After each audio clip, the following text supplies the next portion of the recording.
गोटे बोली नणंद परा सात भाईंकर अली अली गेल्हा भौणी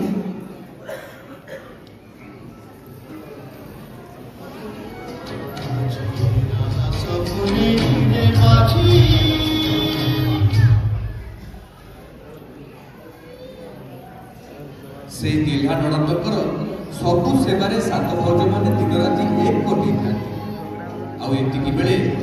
भिक्षा मांगवाक आसला दुष्ट विधवा ब्राह्मणी कई का कथा सुनले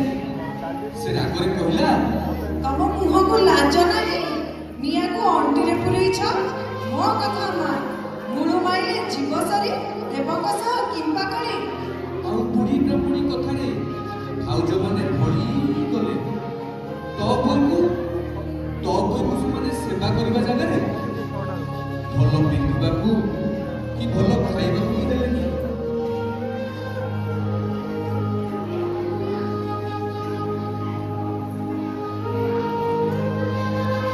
आस्ते आस्ते ताको मनरे ता प्रति अत्याचार भाव उठुला खाइबाकू भात बदल रे देले मुसा माटी लुण बदल रे पाउस जे सरल बड़ी खाउला ताकू पेज पानी भी मिलिलानी आ बड़ को छेड़ी जगिबाकू जिबा पई भी कहले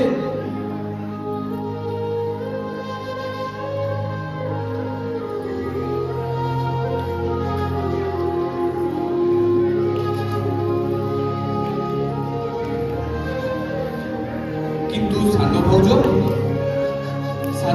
तो कोई को भारी भल पाए हाँ से सान भौजर सी होची गेल्हा नणंद ता मन जानी सान भौज ताकू खाइबा को दिए आदर करे कि दुख आज्ञा सबुदिन बड़ को छेड़ी चरेबा को जाए तो कोई दिने बड़ भौजर प्रिय छेड़ी घरमणी बड़रे कुआडे हजिगला घरमणी कुआडे हजिगला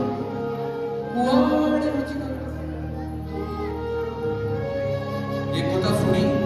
बड़ भौज रागी की निया कहले एबे बड़ को जा मो घरमणी को आनी नहले तो नाक काटी दे तो पुई बड़ पहाड़ कोटा बुदा सबुआड़े खोजिला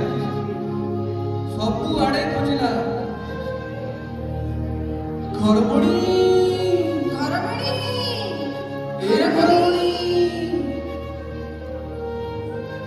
आखिरी लुह धार धार हो लुह झरी जाऊए दिन जाए राति है तथापि घरमणी मिललानी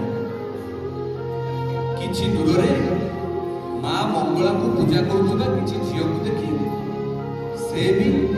निष्ठार सहित माँ को पूजा कला आउ देखु देखु हठात बड़ पहाड़ू शब्द शुभिला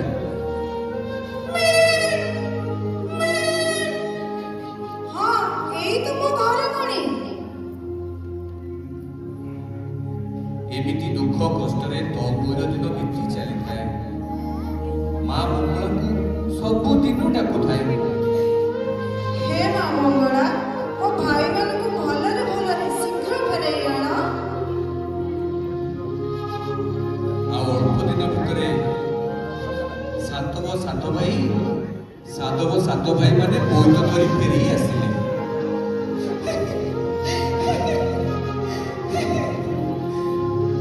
बड़रे कहारी कांदिबा शब्द शुणी सात भाई खोजी खोजी जाई देखिले अरे ये तो ताको अली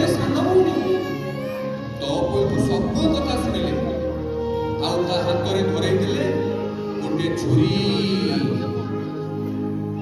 ଆଉ ଏପଟେ ବୋଇତ ଫେରିବା କଥା ଶୁଣି ସାଧବ ସାତ ଭାଇଙ୍କୁ ସଂଖୁଳିବା ପାଇଁ ସାତ ବୋହୂ ଦରିଆ କୂଳକୁ ଗଲେ।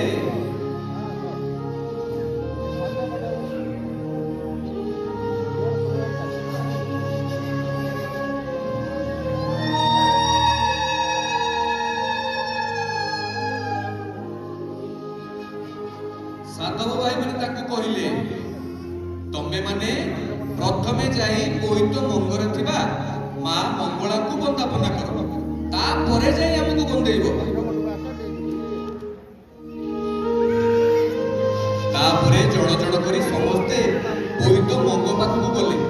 ଆଉ ଦେଖିଲେ ମା ମଙ୍ଗଳାଙ୍କ ଜାଗାରେ ତପୋଇ, ଆଉ ତପୋଇ ଜଣ ଜଣ କରି 6 ଭାଉଜଙ୍କ ନାକ କାଟିଲା।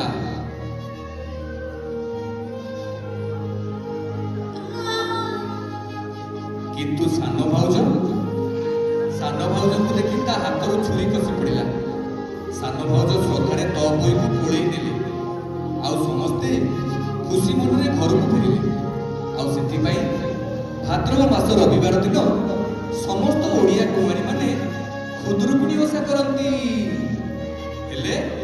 ପର ବୁଦ୍ଧିରେ ଯେ ପଡ଼ିଲା, ଜାଣିବ ତା ଘର ଭାଙ୍ଗିଲା।